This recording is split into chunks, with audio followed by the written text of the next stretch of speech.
Want to know what it takes to raise over $500,000 in less than an hour? Hey there, I'm Whitney, content director for Jasmine Star and Social Curator. And in this episode that originally aired on the Cubicle to CEO podcast with Ellen Yin, Jasmine breaks down exactly how she fundraised $555,000 fast. You'll hear the strategic decisions made, behind-the-scenes preparation, and mindset shifts that made this extraordinary moment possible. Enjoy! Hey friends, today we have a real treat with us. Jasmine Star is joining us on the show and here to talk about a really interesting case study. We've talked about fundraising a little bit on Cubicle to CEO before, as you know, with different founders who have raised from angels or VCs. But Jasmine is actually here to talk about how she leveraged her community and really leaned into that aspect to fundraise over $500,000 for her software company. So I won't get into the details just yet, but Jasmine, welcome to the show. Thank you, Ellen. I mean, girl, if that is not a great hook, I don't know what is. I mean, if you are not telling people right at the outset why they should listen, I mean, that was brilliantly done. Bravo. I'm so happy to be here. Thank you so much. I've been looking forward to this day, especially as a fellow bootstrapped founder, and I know many of our listeners are. But like I said, before we get into the case study, I always like to ask our guests, what is your Cubicle to CEO story? What was that final catalyst that launched you into entrepreneurship? You know, I don't know where to pick up the story that would be best suited, but I can give you the very nutshell version in any part that you want to tap on. Yeah. It was literally Cubicle, but I don't even know if I was go as far as saying it was a cubicle because it was legitimately like a storage room and my desk was a fold-out table. My dad is a pastor in East Los Angeles, and I took a job having quit law school just in the interim as I decided whether or not I actually had the strength, the chutzpah, and the wherewithal to start a business. And so there are many times and ways in which people can say, like, I left a cubicle. And I was like, I kind of left a storage room with a fold-out table, but hey, it's not as catchy as Cubicle to CEO. It's like Target fold-out table to CEO. But either way, it started off very much as in my first foray in business was having this idea to become a photographer, but I didn't own a camera. And so I had just dropped out of law school. I had this burning desire to pursue creativity, but everybody's like, oh, that's the starving path. Like, you want to be a starving artist for the rest of your life. I'm a first generation Latina. I was the first in my family to go to college and the first in my family to pursue upper education. And when I quit, I thought, okay, I'm going to be letting people down. And it was actually quite the opposite. My mom was battling brain cancer at the time. And my parents had just said, life is really short. And so what will you do? And my father had taken so many jobs over the entirety of his life, everything from being a cook at a college to cleaning septic tanks. I come from a long line of hotel housekeepers and nannies and gardeners. And so he had said, we came to this country so that our children could do something that they were excited and gave them life. And so with that, I had a blessing to go out and pursue photography without owning a camera and without really knowing it was going to work. So it's one thing to have this idea. So you have to become the thing you desire. Yes. But at the same time, if you want to make money, you actually have to become an entrepreneur. And that was the first time that I actually realized I think I might have a shot. My first year in business made over $100,000. Now, that doesn't sound like a lot to a lot of people, but to a girl whose father raised 5 children on a salary that was around $30,000 to make $100,000, that was completely life-changing. And so went from being a photographer, not having a camera, and I started documenting my process. I just started saying, like, this is how I'm starting my business. This is how I'm making money. And I became very open on my blog. And along the way, there were other photographers who became interested, not necessarily in the work that I was creating, because they were like, she's average at best, but the girl knows how to make some money. And so they started following me in terms of that. And along the way, my skills started getting better. I started getting awards for my work.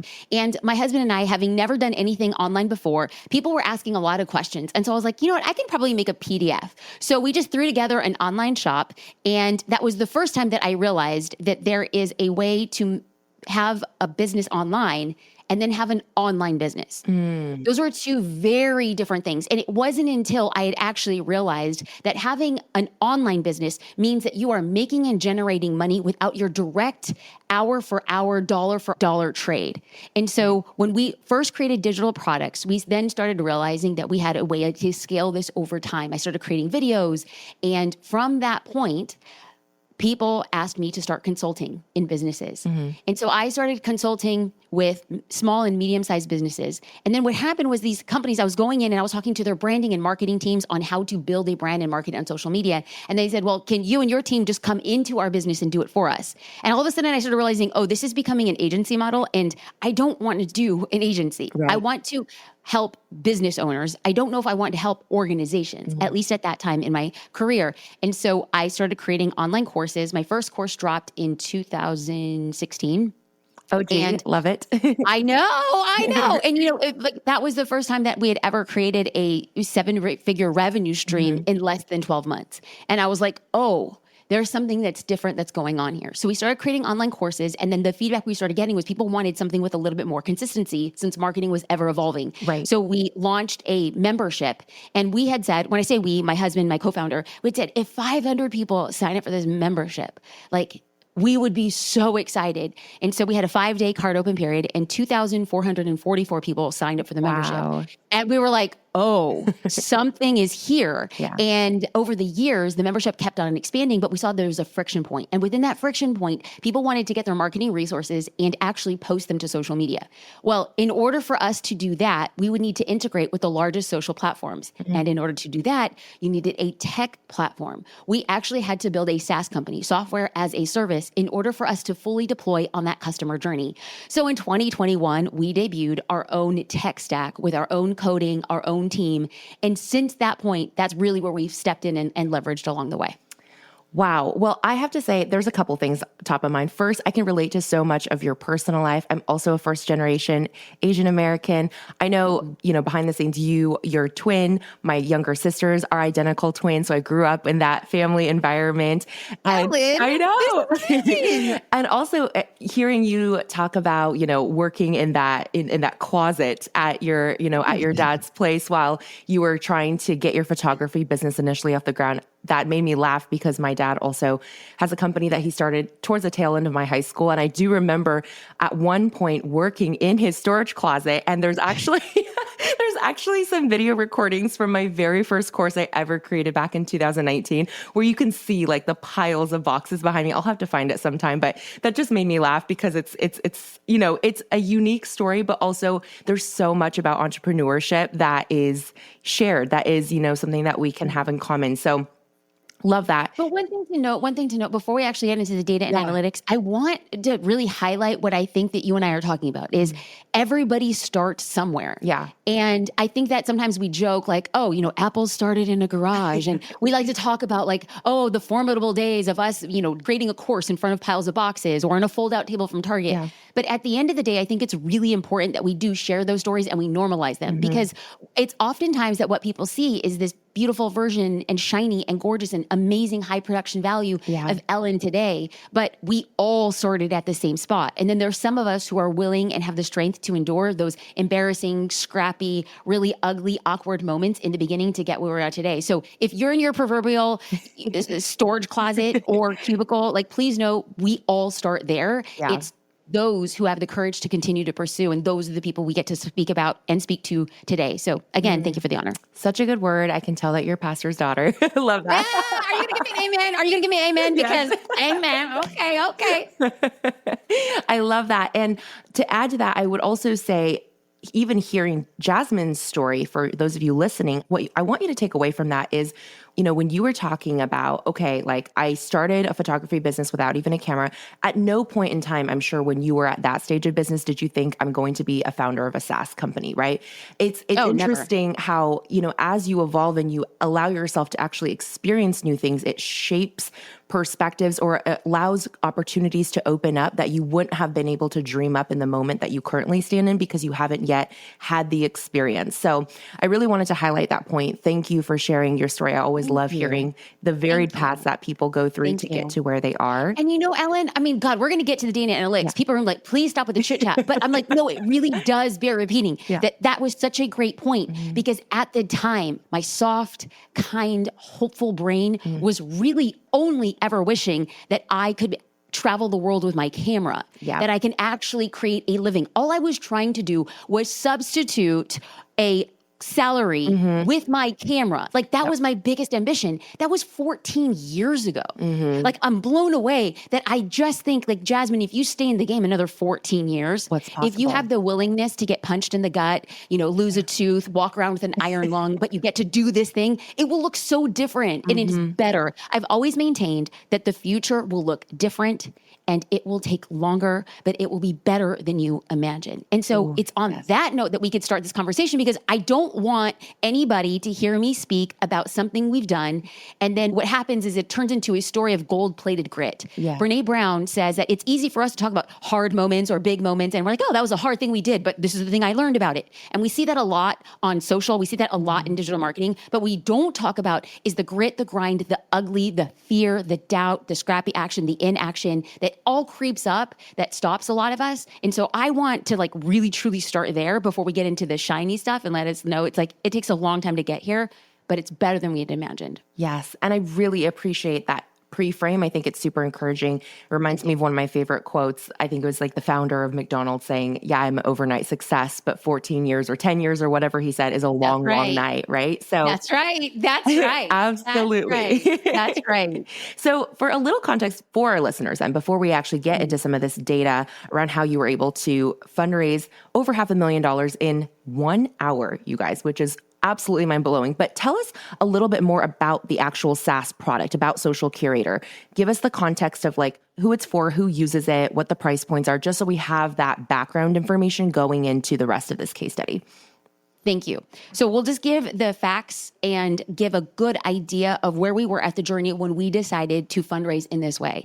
So traditionally, and here's the thing, Ellen, I had no idea when we started a SaaS company, there are traditional ways that you fundraise. There's a traditional ways that you get money, get loans. There are ways to do this that I had zero clue about. I now know, Ellen, that people can ask people for money based on just an idea.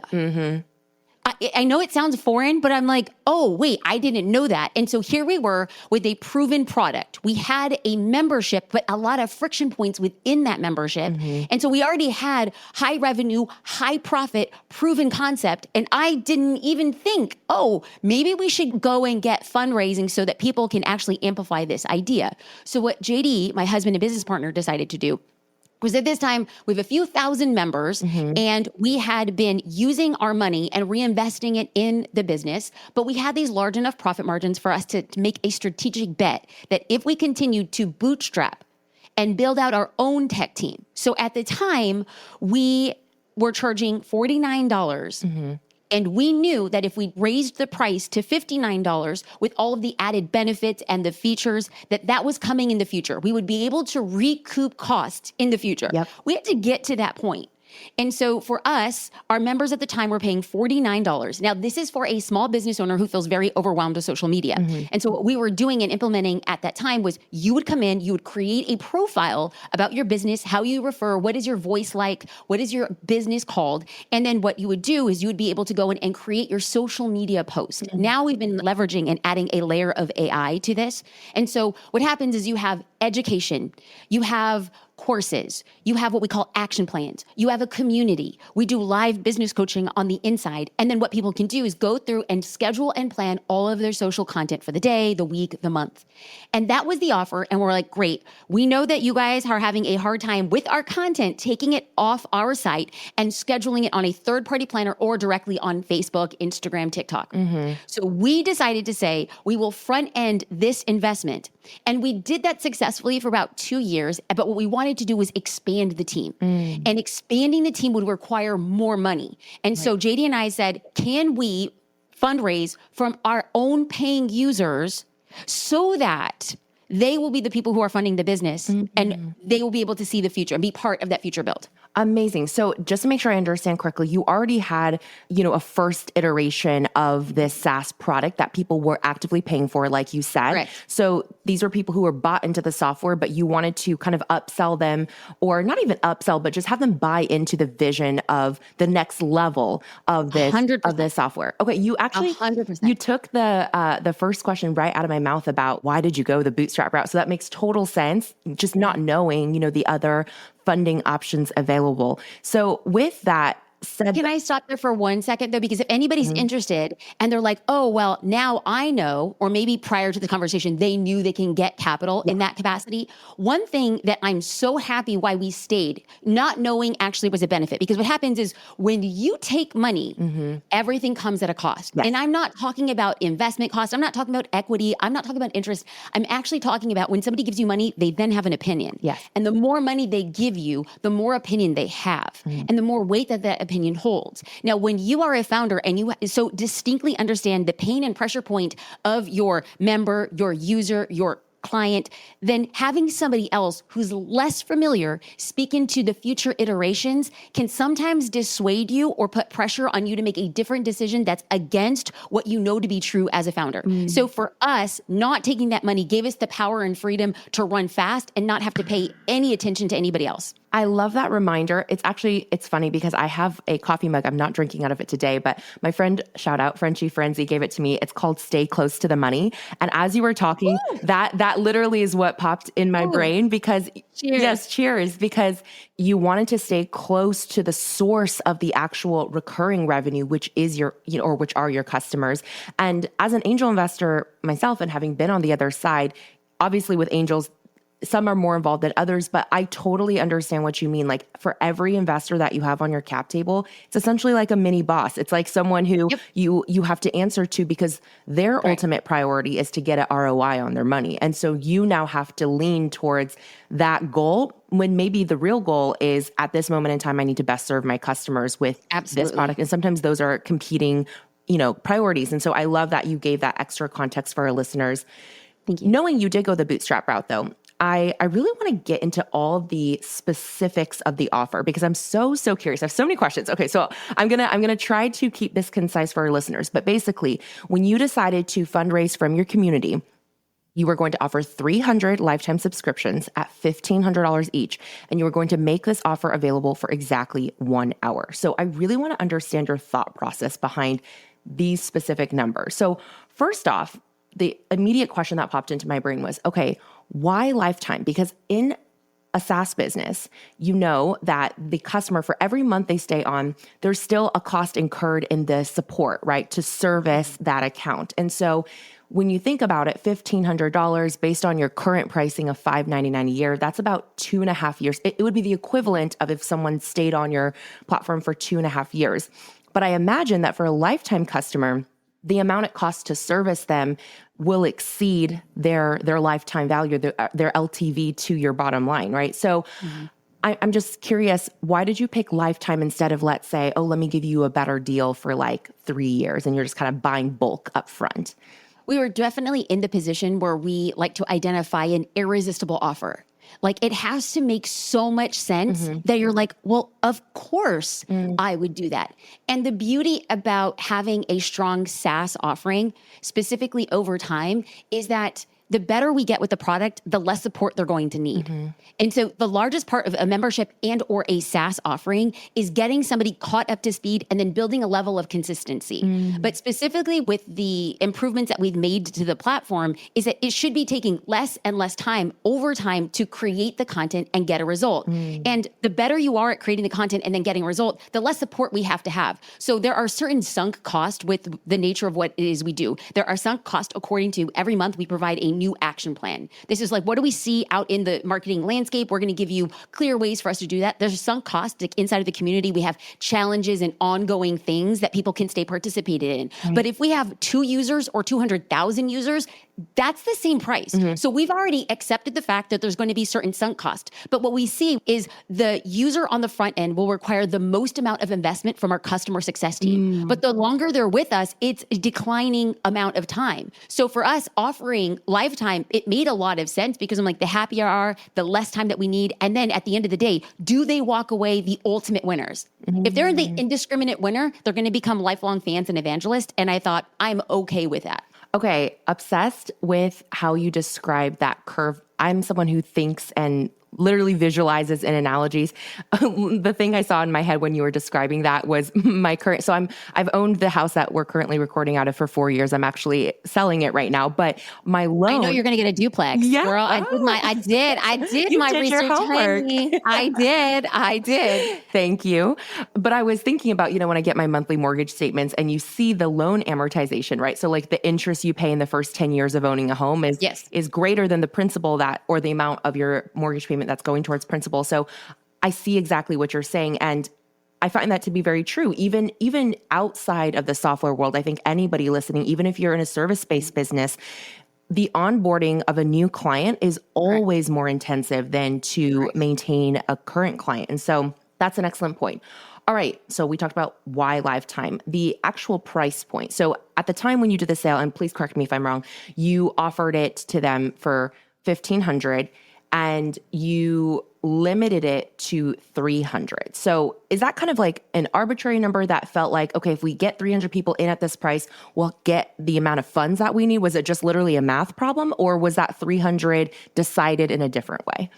Okay. So can I get can I share the backstory? Yes. Because I feel like I can go through the numbers and they're going to paint a certain picture, but I would rather somebody hate this approach or love the approach by knowing 100% of the approach. And so I'm unafraid to be like, listen, it was hot mess express. Like, it was the first time that we had ever seen this done in a particular way. Mm-hmm. And I know that it's not a new concept to offer a lifetime component to it, but for us, it was. Yeah. And so I am a first-time founder and I'm a first-time lesson learner. Mm-hmm. And so for us, when we had put together this idea, we had said, okay, we would like to have enough runway to hire a tech team, and we know how much a developer in Los Angeles is going to cost. And we knew we could bring in junior developers and a junior UI and UX, so user experience and user interface. So we were looking at their salaries. We knew how much we were making every single month from our current users. When we added on additional employees, what was going to be the incremental salary increase that we would need in order for 12 months for us to sustain that. So we just thought, we're going to make this offer and we're going to put it out. And at the time, we did not limit it. We just said, we're going to only offer it for an hour. Now, at the time, this was back in 2020, and this is during the pandemic. Yeah. And there's something called Clubhouse. And it was a new app. And so it was all audio. And so there was this room about SaaS founders. And every morning at 7 a.m., there would be two women talking about how to build a SaaS company. Now, like, mind you, this is me years ago. Like, I want to become a photographer and I don't have a camera, right? And so then this is me. Like, I'm a SaaS founder and I don't I don't know a line of code. I don't know what it actually means to have this type of business. All I know is, like, I need that type of business. So I was literally feeling like I was getting a college degree listening online while I'm making breakfast for my newborn daughter. And so for months, I'd been listening to the way that they speak. Now, they were using languages and terminology and nomenclature that was so foreign to me that I was writing it down. Yeah. And then later in Google, I'm looking at, okay, what does this mean? And I was literally teaching myself. And so then there's this one morning where they would ask people to come up on stage. And I just had the nerves. And I asked my husband, like, I grabbed his phone, I pressed record, and I said, I'm going to ask her a question. So I ask a question, they bring me up on stage. Now, if you don't know what Clubhouse is, like, bless your heart, but they would call them a stage and they just elevated you. It was like really like the dumbest concept. But you were on stage, on the proverbial Clubhouse stage. And so I asked a question and I said, we have this idea that we are going to fundraise for our tech funding to take us into the following year and debut our own tech stack. And is there any insights that you might have? And this queen came in and she said, you must incite FOMO and you must give them a reason to buy. Something must be disappearing. And she's like, have you thought about limiting the amount of people that you can have? And I said, no. She's like, I want you to limit the amount of people that you have, and I want you to limit the time frame in which they must do it. So we thought it was going to be unlimited and one day. And what she challenged us and invited us to do was to make it a very short amount of time, because she said, you don't want to oversubscribe. Right. Because what happens is, we knew how much money we were going to be making from people over the lifetime of their subscription. So it is a risk by saying, okay, I'm going to take all of that money up front. She's like, you don't want all of your users to give you all their money, which is fine. But then all of a sudden, when you hit MRR, monthly recurring revenue, you're going to see a sharp decline. She's like, so it's going to be a fine balance. So we just ran some back of the napkin math, and we felt like 300 was going to be a good number for us. And we started putting that messaging out and saying, get on the wait list, because there's going to be a limited number of lifetime subscriptions. And unbeknownst to us, unforeseeable to us, was like this demand to get on the wait list. They wanted to be the first to know. And so it really became like this Black Friday type sense, right? It's like, so it's like a, that one pocket listing, that one last cashmere sweater at Neiman's. And people are like, I want to be the first to know about this. Yeah. So we built this wait list and we did it super scrappy. We did it on Google Sheets. From Google Sheets, what we would do was we had a VA go through and create a document for me to go each by person, line by line, and make them a 1-minute video. So if Ellen, you were on there, I would see Ellen Yin, and then I would go to Loom or Vidyard, and I'd be like, Ellen, I just want to cast a vision for what we're going to do. We're going to use this money in XYZ way so that in the next 4 months, 8 months, and 12 months, these are the things that you're going to see. But I want you to be a part of something bigger. This is my personal invite. I just want to say thank you for being a part of this community, and I want to invite you into what we can do in the future. I made, goodness gracious, I think over 900 1-minute videos. Wow. And the team was just like, block off this. Jasmine, you're going in and you're making this. So just minute after minute after minute after minute after minute. And then 24 hours before we opened up that sale, everybody was sent their own personalized email. Hey, Ellen, Jasmine made this video for you. So that you saw it, you caught the vision, and it incited even more desire to be like, I want to be a part of the 300. So we open at, I believe it was noon. We open at noon and the site is like buzzing. It's like we had to do stress tests for everybody to be hitting the site. And we were like, oh my God, I think it's going to crash. We just kept on seeing.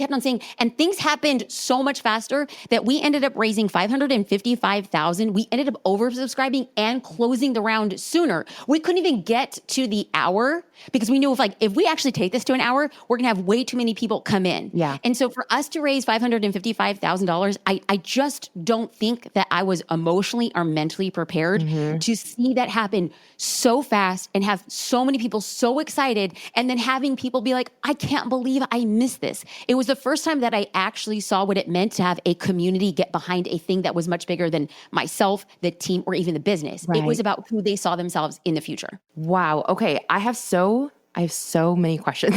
Good. Let's get in. Yes. The first thing that comes to mind is, so first of all, kudos. 900 1-minute videos is no joke, but I'm sure you became an absolute pro at articulating your vision by the 900th video. So actually, my first question is just a question of clarification.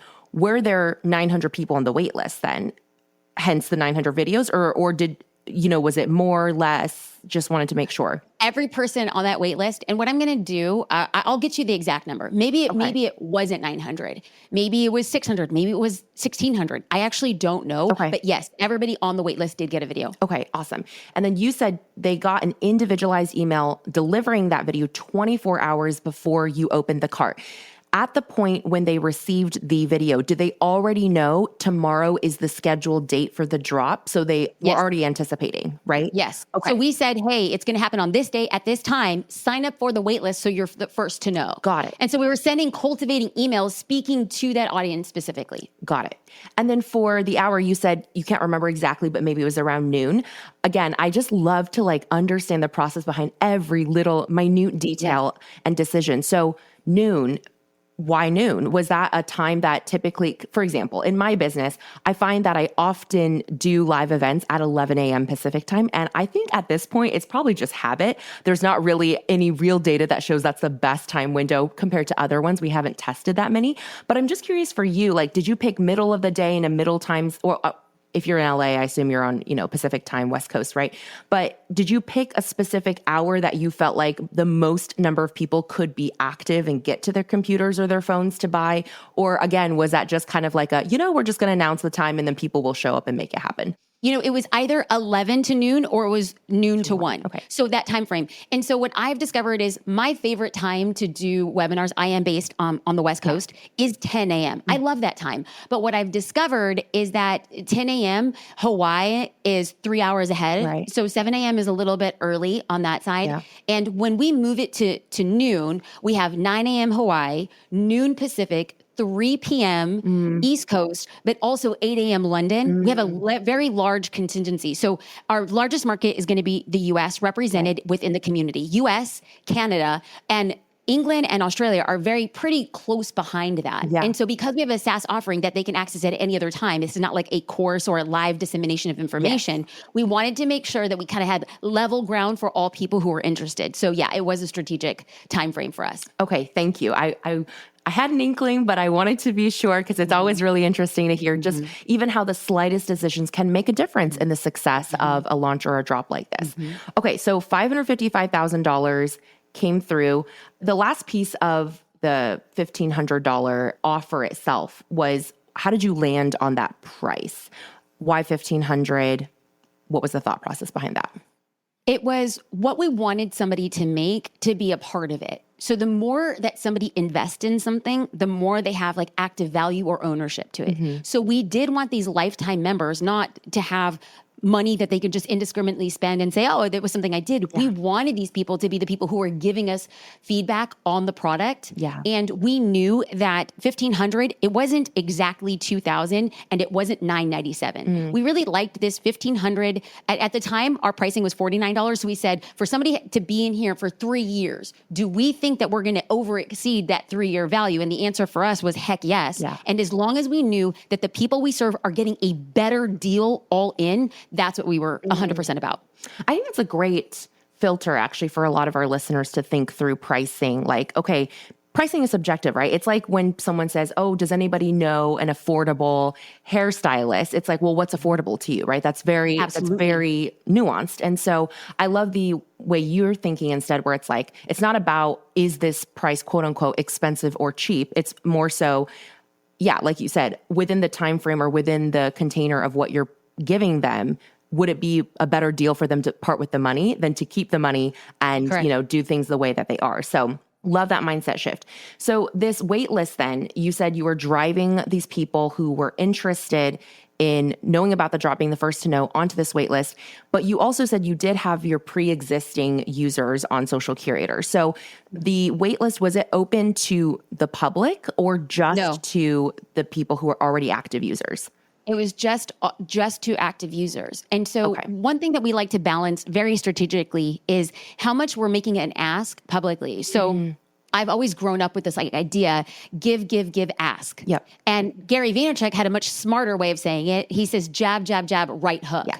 So a jab is going to be something like, oh, I'm going to give you something. I'm going to give you something. And then a right hook is an ask. Yep. And so we want to be very careful and strategic when we're making asks outward facing. We know that when we make an ask, it's very powerful. We are able to move because we have way over-index the amount of information and goodwill and education that we're giving on outward facing, so that when we make an ask, somebody feels like, yes, I am ready to be committed because I've received so much on the front end. So when we were doing this lifetime sale, it would have required way too much messaging and convincing of a cold audience what they were building into. And we didn't want a cold audience coming in, because my cold audience, like $1,500, that's really nothing. People spend, $5,000, $10,000 on a course. Getting $1,500 just to be a looky-loo was not for the market that we were trying to serve. We wanted people who wanted to build alongside us. So it was a really beautiful thing that our segment was a lot smaller than anything out publicly. And so people felt like they were on the ins. And I was going into the community. I was doing live videos. I was explaining why this was going to be. The language and the cadence and just like the overall energy that you carry in with people who are already paying customers is so different than a cold audience. Absolutely. And you brought up a brilliant point, which is that not all money is equal. Even if, like you said, person A gives you $1,500, person B gives you $1,500. It's about what they do with that investment of the $1,500. And I think that's really smart, because you're right. There are lots of people who might have just been curious about what you were doing and would pay, but would not be active, would not give you feedback, which would therefore defeat the purpose. So 100%. Excellent point. I think we can all stand to remember that whenever we're launching something and thinking through, are we going to make this a public ask or a private ask? And really asking, like, what is the end objective of the type of users that you want to get in there? What types of behavior do you want to be promoting? And then making sure you're filtering based on that. That's so smart. The $450,000 that you originally wanted to raise, and then of course the $555,000 that you actually did raise. I think it's really helpful for our listeners to understand how you spent that money. There was actually an episode on our show where we talked to 2 founders who had raised over $1 million, the more traditional way with VC funding or angel investing.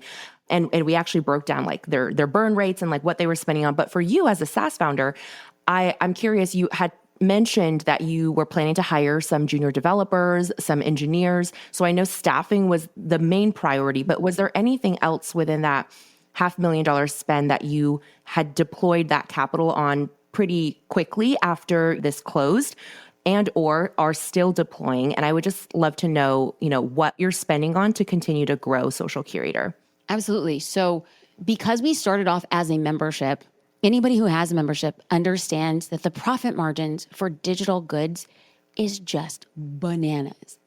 And so the fact that we had been able to really cultivate a very strong organic marketing arm so that when we went into opening and closing of Social Curator, we were able to see these really massive spikes of users coming in. Yeah. We felt very strong about the model itself. We knew how to optimize our cost for productions within the membership. So what we needed to do was create a new casing for the membership to go in and function like SaaS. However, because this is a whole new arm, a whole new division of the company that specifically within this is people's salaries in the tech world, specifically in Los Angeles. Most everybody's around six figures. Yes. And so for us to absorb a tech arm, and they need runway to build. Yep. So we were funding the build behind the scenes so that our profit margins were decreasing with the belief that when the tech and the SaaS came along, that we would then be able to start growing. Right. So what we were doing was fundraising specifically for tech runway. 100% of that went to funding tech SaaS runway. Got it. And now that you are several years removed from that initial, that initial drop, if you were to need an infusion of cash again in a big lump sum like you did in 2020, knowing what you know now, would you do something similar again? Or would you perhaps seek more traditional venues for funding the second time around? It really depends on what we would want to fundraise for.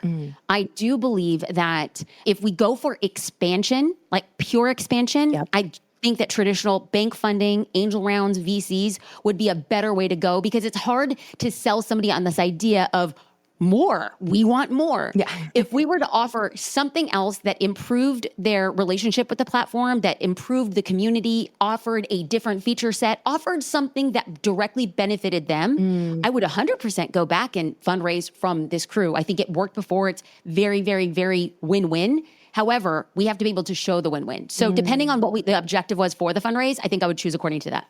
That was a really great answer. So to recap, the distinction is if it's about product improvement, AKA answering the question of what's in it for me for your end user, then you'll go the more community raise route. Otherwise, if it's just about pure expansion of team, of top line revenue, of user base, then it's the more traditional route because there's not a clear what's in it for them, right?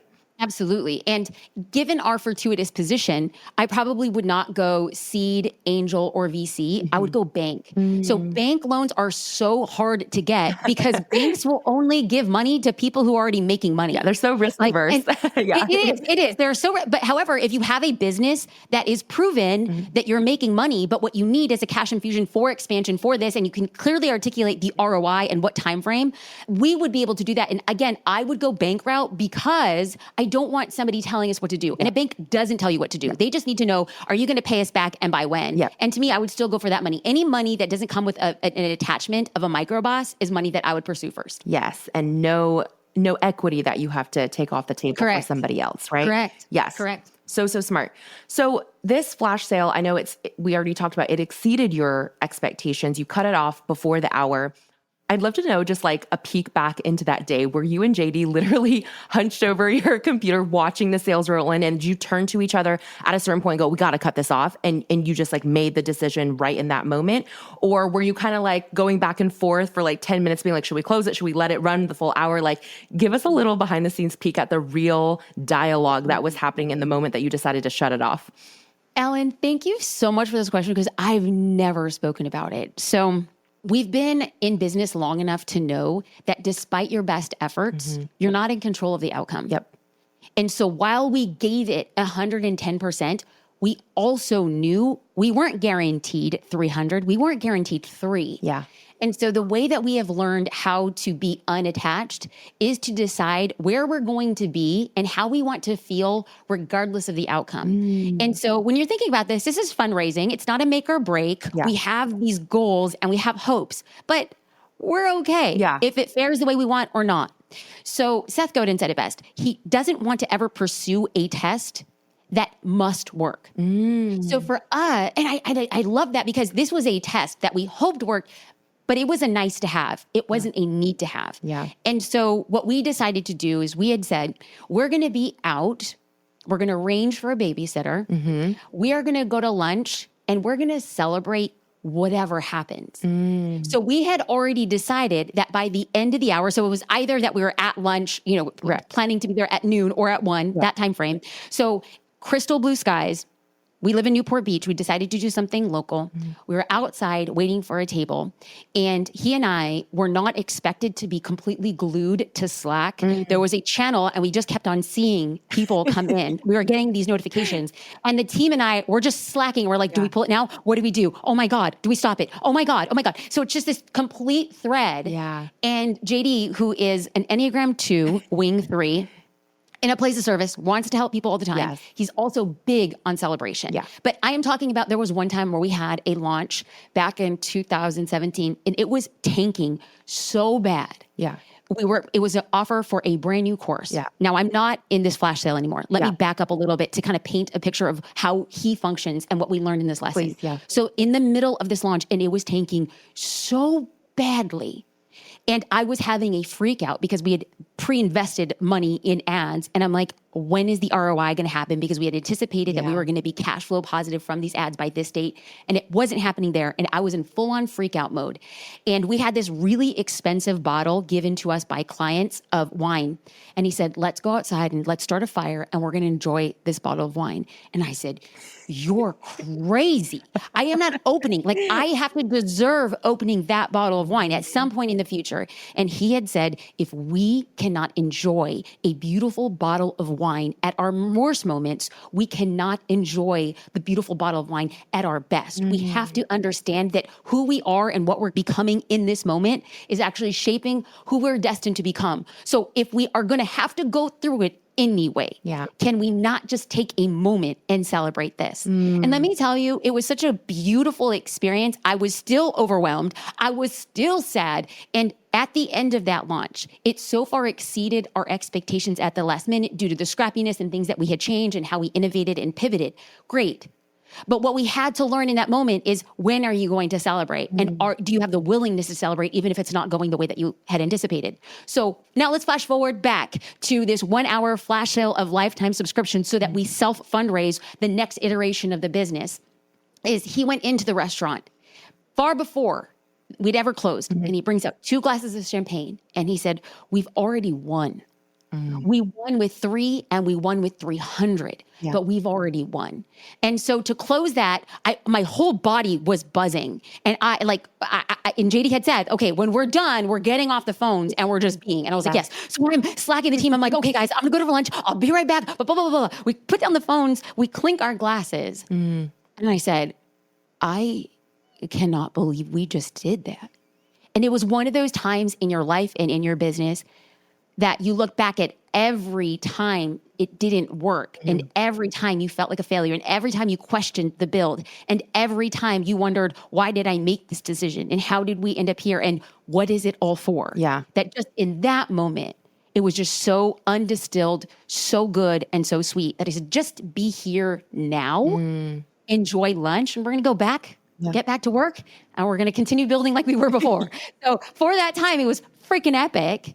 And then we get back and then we build. It's just another day at work. That's such a beautiful reminder. I love that you have that energy to balance you. Like when you're having your like highs or lows, that your husband is just this steady, like, we're going to schedule this celebration. And it reminds me a lot of my husband, Dustin, actually. He's very much always trying to create space or push me to celebrate the little things. And so I love that you have that person in your corner that does the same for you. We are fortunate. We are fortunate. And for people who are listening and they might not have that partner or they might not have a partner, that's no problem. The key here is to find yourself a circle of people who will hold space for you and who will hold up like a digital champagne glass with you. It's just make sure that you're finding yourself aligned with people who can hold space and hold belief and then also remind you to celebrate along the way. Yes, 1000%. Now, I want to take a quick moment to circle back to an earlier strategy point that you made, because I just realized, okay, my listeners are not going to be happy if I don't ask you, this further detailed question, because I'm sure there are some people who heard, oh, Jasmine did, these hundreds of personalized videos for people. If you can do it at your level of business this many years in and take that time, then there's so many people listening to this podcast who can and should do the unscalable things when they're really swinging big for a new goal, right? So I would love to know, just real quick, high level, the more logistics side of that, so that if somebody wants to implement something similar, that they have the right tech or the right approach to be able to actually execute that. So you mentioned, I think you did these 1-minute videos on Loom, and was it Vidyard that you said, the other one? I said you could use Loom or Vidyard. I use Vidyard. It was acquired by Google, Vidyard. Okay. And it's just a plugin. Yeah. And it's exactly Loom, but it's there on Chrome. Oh, amazing. Okay, well, I'll have to check that out. So you would record these 1-minute videos, and then the actual individual email sends. Did you have someone on your team literally like in Gmail, just like copy paste each person's email address and send the link? Or is there a more streamlined way, I guess, to like send very individual emails with these different links to each person? Okay, so I'm going to keep it as high level as possible, and then you can ask details. Okay. So when we had our users sign up for the wait list, they would go to a page and they would put in their first name, last name, and their email address. And what that populated on the back end was a Google spreadsheet that had a dialog box for their first name, for their last name, and for their email address. Okay. So when I would go in and I would see Ellen Yin, and then I would see your email address, I would then click on my browser in Vidyard. Hi, Ellen. I would give you my shtick. Then I would get a unique URL. Okay. I would copy the URL and put it in the Google Sheet. And I just did that again and again and again and again for everybody. Then what we had is, as we were doing them on the daily, we would have a VA go into Intercom, and she would click on the email address. They would populate in Intercom. She would copy the unique URL, and then we had a template. And so the template was automatic, like, hi, Ellen, blah, blah, blah. Jasmine made you a video. If you have any questions, loop back, but don't forget, 24 hours from now. And so that was the entire logistics of it. Okay, so actually quite simple.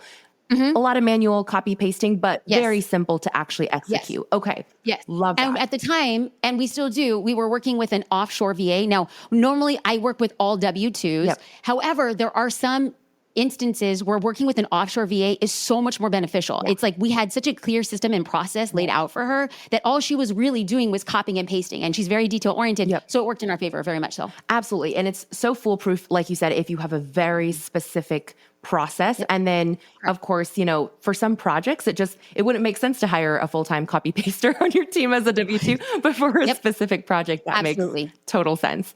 Okay. Absolutely. Awesome. The last piece then, to wrap up this case study, I think the last piece I'm really curious about is, since you did cut off the sale before the full hour, and there were people who presumably missed out, right, on the wait list, either because they didn't show up on time or they forgot or whatever the reason is.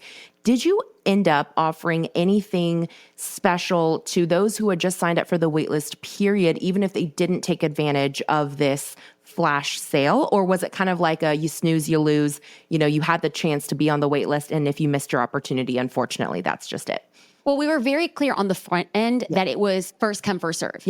And so we were setting our expectations to manage the expectations. Now, I think it would have been nice to offer something to them, but these were already paying subscribers.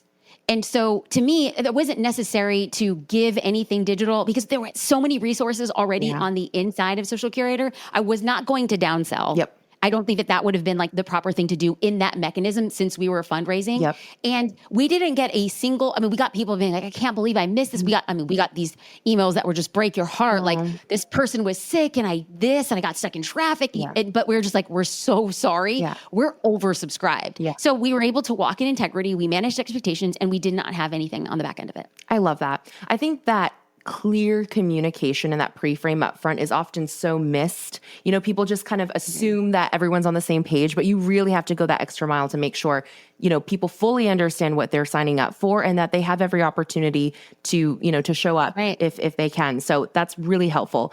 Thank you so much, Jasmine. This was incredibly insightful. And I'm really grateful for just the opportunity to get a peek inside the decisions that you're making in your brain. Because so many times we see someone's outward decision, but we don't understand all the layers and details that went into a certain decision. So I think this would be very illuminating for a lot of our listeners. Is there anything else I missed about this flash sale that you just want to speak to, or do you feel like we covered it all? I think the unexpected benefit, which was something we hoped, but we remained unattached, was that people were really excited to be on the journey. And so oftentimes entrepreneurship feels a little bit lonely. Yeah. And even though you have a phenomenal team, you can sometimes get lost in the mire of who you're serving and how you're impacting their life. Yeah. And so when people were saying like, oh, it feels good to be part of something bigger, that was so good. And then they have a vested interest. They want to make the product better because they know the better it gets, they've already invested. Yeah. And so for us, that just felt like a really good moment to be in and understanding who we're serving and understanding like they want to build alongside of us. I love that. Thank you. You have so much wisdom and like so many great one-liners that you dropped, especially that one that you referenced from Seth Godin, the don't ever set out for a test that, has to work or something. That one was really good. So thank you. Where can our listeners go find out more about Social Curator and join? When I was on your website, I think I saw it's like a social media agency in your pocket, which I loved that, the accessibility of that. So tell us where they can actually go and try it for themselves, but also where they can go and connect with you. I would love that. But first and foremost, if we adhere to the give, ask, or the jab, right hook, I'm not actually going to make a pass for Social Curator. Okay. I have a podcast called The Jasmine Star Show. Let's get to know each other there. You get to understand, am I a good fit? Do you think the product that we're talking about, are we in alignment? That would always work better. However, if you want to go and get a sneak peek, socialcurator.com or The Jasmine Star Show. Welcome back. I hope this episode gave you some fresh ideas and a dose of inspiration to take bold action in your own business. If you loved this conversation, be sure to subscribe, leave a review, and share with a friend who needs to hear it. Until next time, thanks for listening to The Jasmine Star Show.